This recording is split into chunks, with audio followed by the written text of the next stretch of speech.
बोले बृहस्पति भगवान की जय। बृहस्पतिवार की व्रत कथा।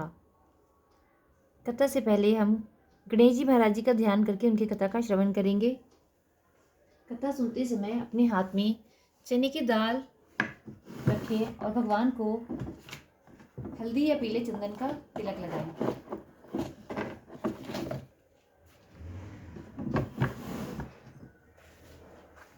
बोले गणेश जी महाराज की जय।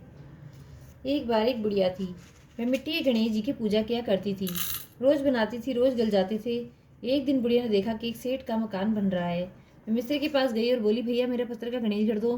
मिस्त्री बोला कि जब तक हम तेरा पत्थर का गणेश गढ़ेंगे तब तक पूरी दीवार नहीं चल लेंगे। बुढ़िया बोली कि राम करे तुम्हारी दीवार टेढ़ी हो जाए। ऐसा कहकर बुढ़िया चली गई। शाम को सेठ आया तो उसने पूछा कि आज कुछ भी काम नहीं किया। तो मिस्त्री बोला कि एक बुढ़िया आई थी, कह रही थी मेरी पत्थर का गणेश गढ़ दो। हमने नहीं गढ़ा तो कह गई तुम्हारी दीवार टेढ़ी हो जाए। तब से दीवार टेढ़ी हो जाती है, ढानी पड़ती है। सेठ ने बुढ़िया को बुलवाया और कहा कि हम तुम्हारे सोने के गणेश जी गढ़वा देंगे, तो हमारी दीवार सीधी करा दो। सेठ ने बुढ़िया को सोने के गणेश जी गढ़वा दिए। उसकी दीवार सीधी हो गई। जैसे सेठ के बीड़े काम सीधे करे ऐसे हम सबके करना। कहते सुनते हुंकारा भरने वालों के करना। बोलिए गणेश जी महाराज की जय। बृहस्पतिवार की व्रत कथा। इस व्रत में केले का पूजन करना चाहिए। कथा और पूजन के समय मन, कर्म और वचन से शुद्ध होकर मनोकामना पूर्ति के लिए बृहस्पति देव से प्रार्थना करनी चाहिए। मेरी इच्छाओं को बृहस्पति देव अवश्य पूर्ण करेंगे, ऐसा मन में दृढ़ विश्वास रखना चाहिए। दिन में एक ही समय भोजन करना चाहिए। भोजन पीले चने की दाल आदि का करें। नमक न खाएं, पीले वस्त्र पहने, फलों का प्रयोग करें, पीले चंदन से पूजा करें। पूजन के बाद प्रेम पूर्वक गुरु महाराज जी की कथा सुननी चाहिए। इस व्रत को करने से मन की इच्छाएं पूर्ण होती हैं और बृहस्पति महाराज प्रसन्न होते हैं। धन, विद्या, पुत्र तथा मनोवांछित फल की प्राप्ति होती है। परिवार में सुख और शांति रहती है। इसलिए यह व्रत सर्वश्रेष्ठ और इति फलदायक है। व्रत कथा। बोली बृहस्पति भगवान की जय। प्राचीन समय की बात है। भारत में एक राजा राज्य करता था। वह बड़ा प्रतापी तथा दानी था। वह नित्य प्रति मंदिर में भगवत दर्शन करने जाता था। वह ब्राह्मण और गुरु की सेवा भी किया करता था। उसके द्वार से कोई भी याचक निराश होकर नहीं लौटता था। वह प्रत्येक गुरुवार को व्रत रखता एवं पूजन करता था। हर दिन गरीबों की सहायता करता। परंतु यह बातें उसकी रानी को अच्छी नहीं लगती थी। वह न व्रत करती, न ही किसी को एक भी पैसा दान में देती थी। वह राजा से भी ऐसा करने को मना किया करती थी। एक समय की बात है कि राजा शिकार खेलने वन को गए हुए थे, पर घर पर रानी और दासी थी। उसी समय गुरु बृहस्पति देव ने साधु का रूप धारण करके राजा के दरवाजे पर भिक्षा मांगी। तो वह कहने लगी कि साधु महाराज, मैं तो इस दान और पुण्य से तंग आ गई हूँ। इस कार्य के लिए तो मेरे पतिदेव ही बहुत हैं। अब आप ऐसी कृपा करें कि सारा धन नष्ट हो जाए तथा मैं आराम से रह सकूं। साधु रूपी बृहस्पति देव ने कहा कि हे देवी, तुम तो बड़ी विचित्र हो। संतान और धन से तो कोई दुखी नहीं होता है, इसको तो सभी चाहते हैं। पापी भी तो पुत्र और धन की इच्छा रखता है। अगर तुम्हारे पास अधिक धन है तो भूखे मनुष्यों को भोजन करवाओ, प्याऊ लगवाओ, ब्राह्मणों को दान दो, धर्मशाला बनवाओ, कुआं, तालाब, बावड़ी, बाग बगीचा आदि का निर्माण कराओ तथा निर्धनों की कुंवारी कन्याओं का विवाह कराओ। साथ ही यज्ञ आदि करो। उस प्रकार के कर्मों से आपके कुल का और आपका नाम लोक परलोक में सार्थक होगा एवं स्वर्ग की प्राप्ति होगी। परंतु रानी साधु की इन बातों से खुश नहीं हुई। उसने कहा कि हे साधु महाराज, मुझे ऐसे धन की आवश्यकता नहीं जिसको मैं अन्य लोगों को दान दूं तथा जिसको रखने और संभालने में ही सारा समय नष्ट हो जाए। साधु ने कहा कि देवी, यदि तुम्हारी ऐसी इच्छा है तो मैं जैसा कहता हूँ तुम वैसा ही करना। बृहस्पतिवार के दिन घर को गोबर से लीपना, अपने केशों को पीली मिट्टी से धोना, केशों को धोते समय स्नान करना, राजा से कहना कि वह हजामत कराई, भोजन में मांस मदिरा आदि खाना, कपड़ा धोबी के यहाँ धुलने डालना। इस प्रकार 7 बृहस्पतिवार करने से तुम्हारा सब धन नष्ट हो जाएगा। यह कहकर साधु महाराज रूपी बृहस्पति देव अंतर ध्यान हो गए। रानी ने साधु के कहने अनुसार 7 बृहस्पतिवार वैसा ही करने का विचार किया। साधु के बताए अनुसार करते हुए केवल 3 बृहस्पतिवार ही बीते थे कि उसकी समस्त धन संपत्ति नष्ट हो गई। भोजन के लिए भी दोनों समय परिवार तरसने लगा तथा सांसारिक भोगों से दुखी रहने लगा।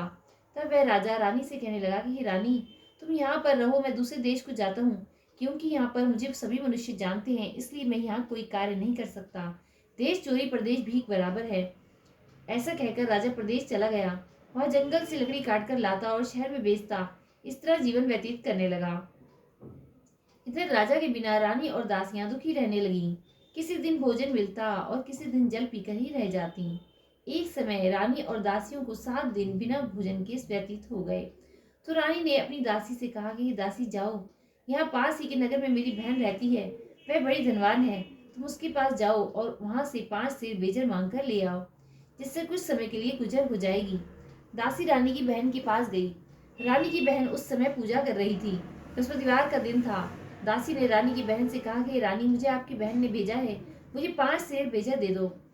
दासी ने यह बात अनेक बार कही, परंतु रानी की बहन ने कोई उत्तर नहीं दिया, क्योंकि वह उस समय बृहस्पतिवार की कथा सुन रही थी।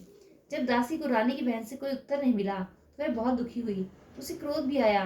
वह लौट कर रानी से कहने लगी कि हे रानी, आपकी बहन तो बहुत ही धनी स्त्री है, वह तो छोटे लोगों से बात भी नहीं करती। मैंने उनसे कहा तो उन्होंने कोई उत्तर नहीं दिया, इसलिए मैं वापस चली आई। रानी बोली कि हे दासी, इसमें उसका कोई दोष नहीं है। जब बुरे दिन आते हैं तब कोई सहारा नहीं देता, और अच्छे बुरे का पता विपत्ति में ही लगता है। जो ईश्वर की इच्छा होगी वही होगा। यह सब हमारे भाग्य का दोष है। उधर रानी की बहन ने सोचा कि मेरी बहन की दासी आई थी, परंतु मैं उससे नहीं बोली, इससे बहुत दुखी हुई होगी। कथा सुनकर और विष्णु भगवान का पूजन समाप्त कर वह अपनी बहन के घर गई और कहने लगी कि हे बहन, मैं बृहस्पतिवार का व्रत कर रही थी, तुम्हारी दासी गई थी, परंतु जब तक कथा होती है तब तक न उठते हैं न बोलते हैं, इसलिए मैं नहीं बोली। कहूँ दासी क्यों गई थी? रानी बोली कि बहन, हमारे घर में अनाज नहीं था। वैसे तो तुमसे कोई बात छिपी नहीं है, इस कारण मैंने दासी को तुम्हारे पास 5 सेर बेजर लेने के लिए भेजा था। रानी की बहन बोली कि बहन देखो, बृहस्पति भगवान सबकी मनोकामना पूर्ण करते हैं। देखो, शायद तुम्हारे घर में अनाज रखा हो। यह सुनकर दासी घर के अंदर गई। वहां उसे एक घड़ा बेजर का बड़ा मिल गया। उसे बड़ी हैरानी हुई, क्योंकि उसने पहले ही एक एक बर्तन देख लिया था। उसने बाहर आकर रानी को बताया। दासी अपनी रानी से कहने लगी, हे रानी, देखो, जब हमको अन्न नहीं मिलता तो हम रोज ही व्रत रखते हैं। अगर इनसे व्रत की कथा और विधि पूछ ली जाए तो उसे हम भी कर लेंगे। दासी के कहने पर रानी ने अपनी बहन से बृहस्पतिवार व्रत के बारे में पूछा। उसकी बहन ने बताया कि बृहस्पतिवार के व्रत में चने की दाल और मुनक्का से विष्णु भगवान का केले की जड़ में पूजन करे तथा दीपक जलावे, पीला भोजन करे तथा कथा सुने। इस प्रकार करने से गुरु भगवान प्रसन्न होते हैं, अन्न पुत्र धन देते हैं, मनोकामना पूर्ण करते हैं। व्रत और पूजन की विधि बताकर रानी की बहन अपने घर लौट गई। रानी और दासी दोनों ने निश्चय किया कि बृहस्पति देव भगवान का पूजन जरूर करेंगे। 7 रोज बाद जब बृहस्पतिवार आया तो उन्होंने व्रत रखा। गुड़साल में जाकर चना और गुड़ बीन लाई और उसकी दाल से केले की जड़ तथा विष्णु भगवान का पूजन किया। अब भोजन पीला कहाँ से आए? दोनों बड़ी दुखी हुई, परंतु उन्होंने व्रत किया था, इस कारण बृहस्पति देव भगवान प्रसन्न थे। एक साधारण व्यक्ति के रूप में वे 2 थालों में सुंदर भोजन लेकर आए। दासी को देकर बोले कि हे दासी, यह भोजन तुम्हारी और रानी के लिए है, तुम दोनों करना। दासी भोजन पाकर बड़ी प्रसन्न हुई और रानी से बोली कि रानी जी, भोजन कर लो। रानी को भोजन के आने के बारे में कुछ पता नहीं था, इसलिए वह दासी से बोली कि जा तू ही भोजन कर, क्योंकि तू तो व्यर्थ ही हमारी हंसी उड़ाती है। दासी बोली कि एक व्यक्ति भोजन दे गया है। रानी कहने लगी कि वह भोजन तेरे लिए ही दे गया है, तू ही भोजन कर। दासी ने कहा कि वह व्यक्ति हम दोनों के लिए 2 थालों में भोजन दे गया है, इसलिए मैं और आप दोनों ही साथ साथ भोजन करेंगी। दोनों ने गुरु भगवान को नमस्कार कर भोजन प्रारंभ किया। उसके बाद से प्रत्येक बृहस्पतिवार को गुरु भगवान का व्रत और पूजन करने लगी। बृहस्पति भगवान की कृपा से उनके पास धन हो गया, परंतु रानी फिर से पहले की तरह आलस्य करने लगी। तब दासी बोली कि देखो रानी, तुम पहले भी इसी प्रकार आलस्य करती थी, तुम्हें धन के रखने में कष्ट होता था, इस कारण सभी धन नष्ट हो गया। अब गुरु भगवान की कृपा से धन मिला है तो फिर से तुम्हें आलस्य होता है। बड़ी मुसीबतों के बाद हमने यह धन पाया है, इसलिए हमें दान और पुण्य करना चाहिए तथा भूखे मनुष्य को भोजन कराओ, प्याऊ लगवाओ, ब्राह्मणों को दान दो, कुआं और तालाब बावड़ी आदि का निर्माण करवाओ, मंदिर पाठशाला बनवाकर दान दो, कुंवारी कन्याओं का विवाह करवाओ, धन को शुभ कार्यों में खर्च करो, जिससे तुम्हारा कुल का यश बढ़े तथा स्वर्ग प्राप्त हो, पितृगण प्रसन्न हो। दासी की बात मानकर रानी ने इसी प्रकार के कर्म करने आरंभ कर दिए। उसका काफी यश फैलने लगा। एक दिन रानी और दासी आपस में विचार करने लगी कि न जाने राजा किस दशा में होंगे, उनकी तो कोई खोज खबर नहीं है। गुरु भगवान से उन्होंने प्रार्थना की और भगवान ने रात्रि में राजा को स्वप्न में दर्शन देकर कहा कि हे राजा, उठ, तेरी रानी तुझको याद करती है, अब अपने देश को लौट जा।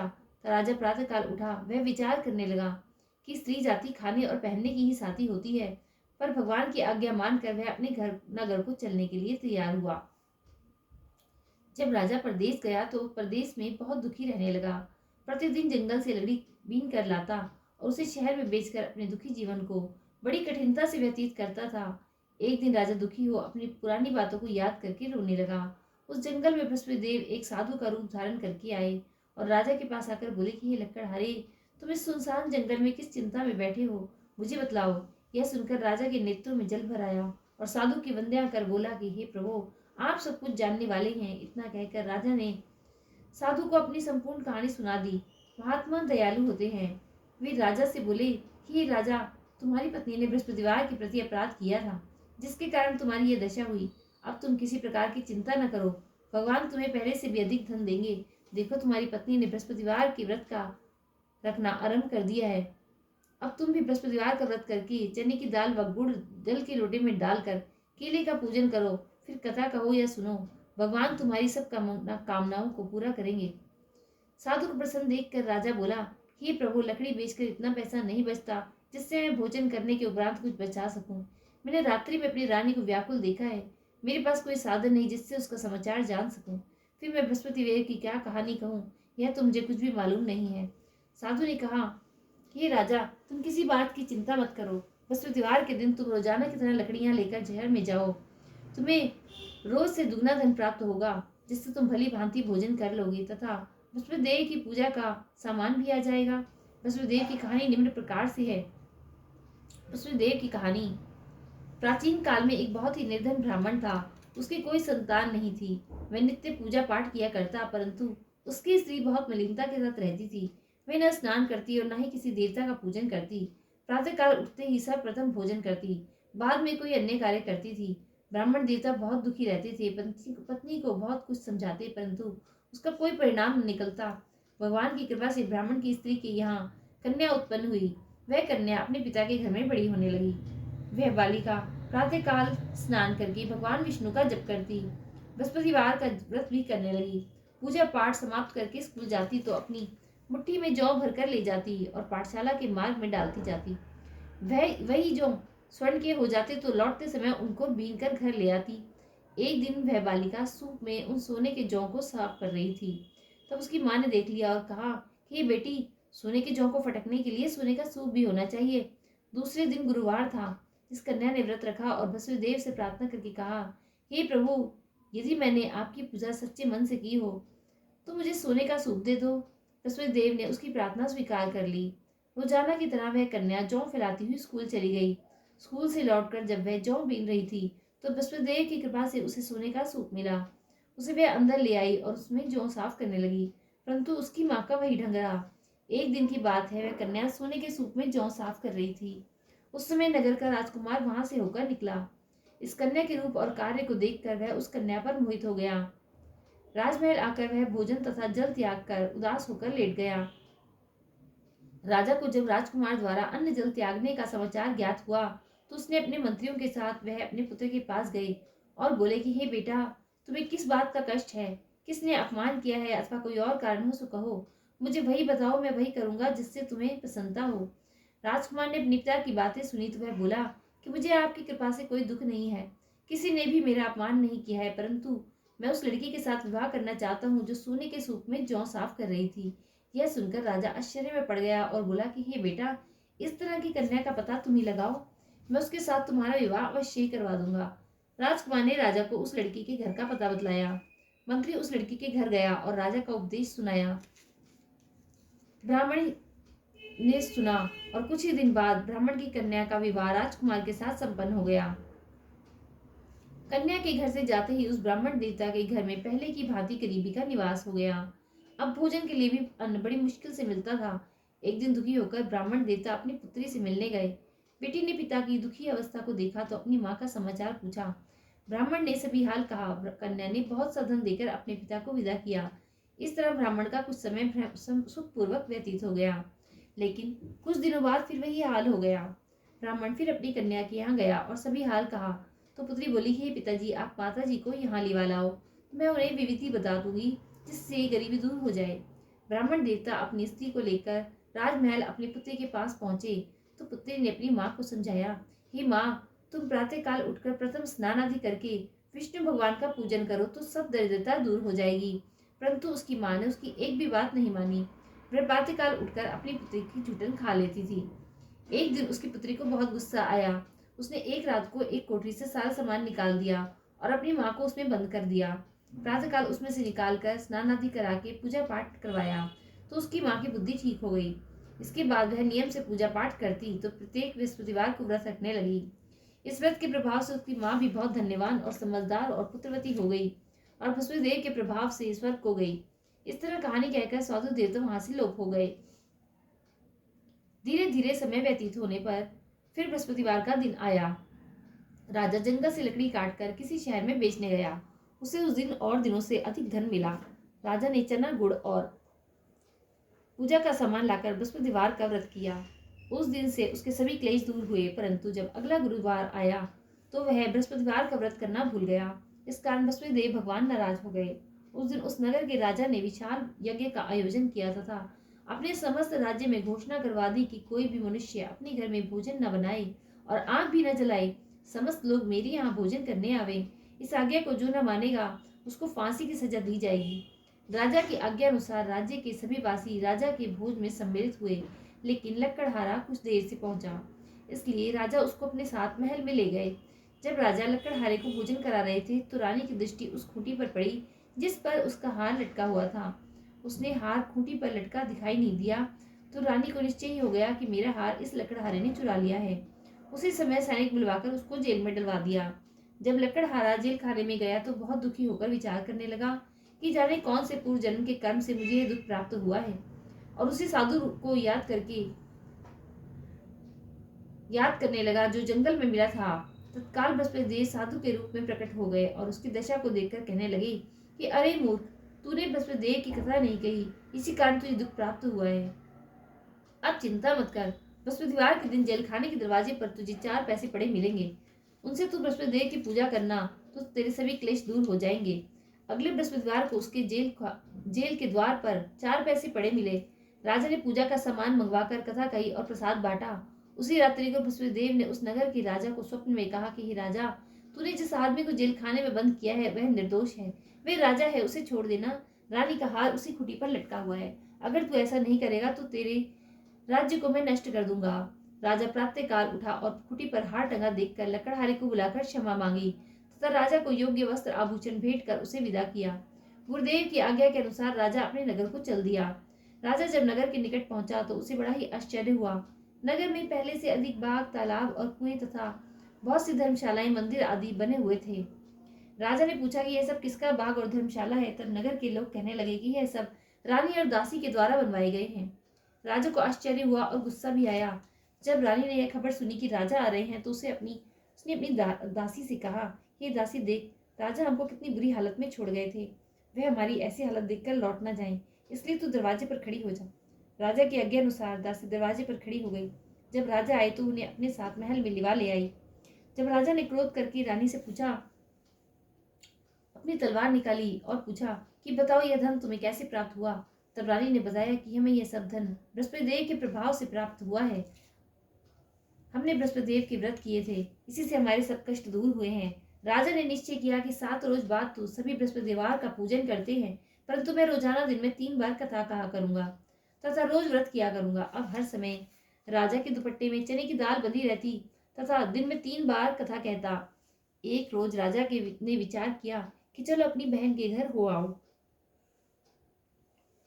इस तरह का निश्चय कर वह राजा घोड़े पर सवार होकर अपनी बहन के यहाँ चल दिया। मार्ग में उसने देखा कि कुछ आदमी एक मुर्दे को लिए जा रहे हैं।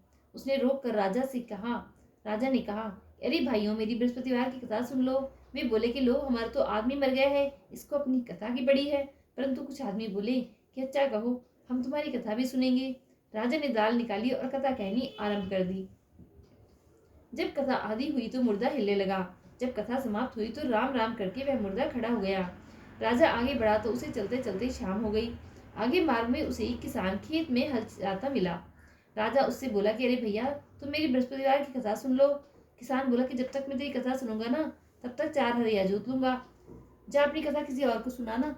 राजा आगे चलने लगा। राजा के हटते ही बैल पछाड़ खाकर गिर गए तथा किसान के पेट में बहुत जोरों का दर्द होने लगा। उसी समय किसान की माँ रोटी लेकर आई। उसने जब ये देखा तो अपने पुत्र से सब हाल पूछा। बेटे ने सभी हाल बता दिया। बुढ़िया दौड़ी दौड़ी घुड़सवार के पास गई और उससे बोली कि मैं तेरी कथा सुनूंगी, तो अपनी कथा मेरे खेत पर ही चलकर कहना। राजा ने लौटकर बुढ़िया के खेत पर जाकर कथा कही, जिसके सुनते ही बैल खड़े हो गए तथा किसान के पेट का दर्द भी बंद हो गया। राजा अपनी बहन के घर पहुंचा। बहन ने भाई की खूब मेहमानी की। दूसरे रोज प्रातः काल राजा जागा तो वह देखने लगा कि सब लोग भोजन कर रहे हैं। राजा ने अपनी बहन से जब पूछा कि कोई ऐसा मनुष्य है जिसने अभी भोजन न किया हो, जो मेरी बृहस्पतिवार की कथा सुन ले। तो बहन बोली, हे भैया, यह देश ऐसा ही है। पहले यहाँ के लोग भोजन करते हैं, बाद में कोई अन्य कार्य करते हैं। अगर पड़ोस में कोई हो तो देख आती हूँ। ऐसा कहकर बहन देखने चली गई, परंतु उसे ऐसा कोई व्यक्ति नहीं मिला जिसने भोजन न किया हो। फिर वह एक कुमार के घर गई, जिसका लड़का बीमार था। उसे मालूम हुआ कि उसके यहाँ 3 दिन से किसी ने भोजन नहीं किया है। रानी ने अपने भाई की कथा सुनने के लिए कुम्हार से कहा, तो वह तैयार हो गया। राजा ने जाकर बृहस्पतिवार की कथा कही, जिसको सुनकर उसका लड़का ठीक हो गया। अब तो राजा की प्रशंसा होने लगी। एक दिन राजा ने अपनी बहन से कहा कि हे बहन, मैं अपने घर जाऊंगा, तुम भी तैयार हो जाओ। राजा की बहन ने अपनी सास से अपने भाई के साथ जाने के लिए आज्ञा मांगी। तो सास बोली कि चली जा, परंतु अपने लड़के को मत ले जाना, क्योंकि तेरे भाई की कोई संतान नहीं होती है। बहन ने अपने भाई से कहा कि भैया, मैं तो चलूंगी, परंतु कोई बालक नहीं जाएगा। राजा ने कहा कि जब कोई बालक नहीं चलेगा तो तुम भी जाकर क्या करोगी। दुखी मन से राजा अपने नगर को लौट आया। राजा ने अपनी रानी से कहा कि हम निर्वंशी राजा हैं, हमारा मुंह देखने का धर्म नहीं है। वह बिना भोजन किए शैया पर लेट गया। रानी बोली कि हे प्रभु, बृहस्पति देव ने हमें सब कुछ दिया है, वे हमें संतान अवश्य देंगे। उसी रात बृहस्पति देव ने राजा को स्वप्न में दर्शन देकर कहा कि हे राजा, उठ, सभी सोच त्याग दे, तेरी रानी गर्भवती है। राजा को यह जानकर बड़ी खुशी हुई। 9वें महीने में रानी के गर्भ से एक सुंदर पुत्र पैदा हुआ। तब राजा बोला कि हे रानी, स्त्री बिना भोजन की रह सकती है, परंतु बिना कहे नहीं रह सकती। जब मेरी बहन आए तो तुम उससे कुछ मत कहना। रानी ने हाँ कर दी। जब राजा की बहन ने यह शुभ समाचार सुना तो वह बहुत खुश हुई तथा बधाई लेकर अपने भाई की यहाँ आई। तभी रानी ने कहा कि घोड़ा चढ़कर तो नहीं आई, गधा चढ़ी आई। राजा की बहन बोली कि भाई, मैं इस प्रकार न कहती तो तुम्हें औलाद कैसे मिलती। पुष्पदेव ऐसे ही हैं, जैसी जिसके मन में कामनाएं होती हैं सभी की पूर्ण करते हैं। जो सद्भावना पूर्वक बृहस्पतिवार का व्रत करता है एवं कथा पढ़ता है अथवा दूसरों को सुनाता है या सुनता है, बृहस्पतिदेव उसकी सभी मनोकामनाएं पूर्ण करते हैं। बृहस्पतिदेव उनकी सदैव रक्षा करते हैं। जो संसार में सद्भावना से गुरुदेव का पूजन एवं व्रत सच्चे हृदय से करते हैं, उनकी सभी मनोकामनाएं पूर्ण होती हैं। जैसी सच्ची भावना से रानी और राजा ने बृहस्पतिदेव की कथा का गुणगान किया, उनकी सभी इच्छाएं बृहस्पतिदेव ने पूर्ण की। इसलिए सबको कथा सुनने के बाद प्रसाद लेकर जाना चाहिए। हृदय में उनका मनन करते हुए जयकारा बोलना चाहिए। बोलिए बृहस्पतिदेव भगवान की जय। इति श्री बृहस्पतिवार कथा व्रत कथा संपूर्ण।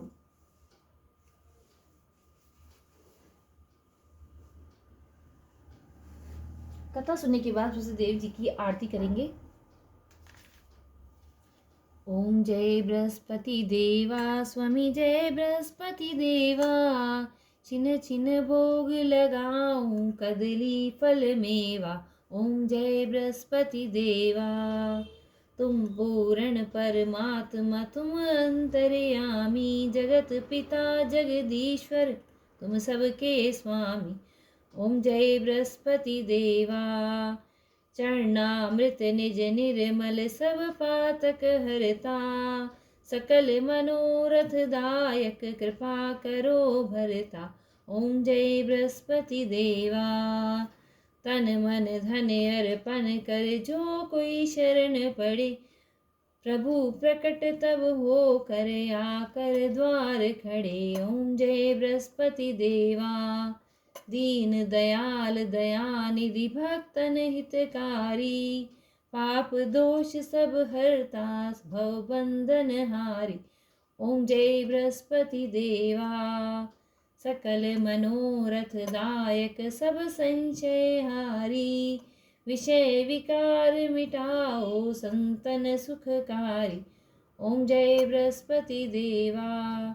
जो कोई आरती तेरी प्रेम सहित गावे, ज्येष्ठानंद बंद सो सो, निश्चय फल पावे। ओम जय बृहस्पति देवा।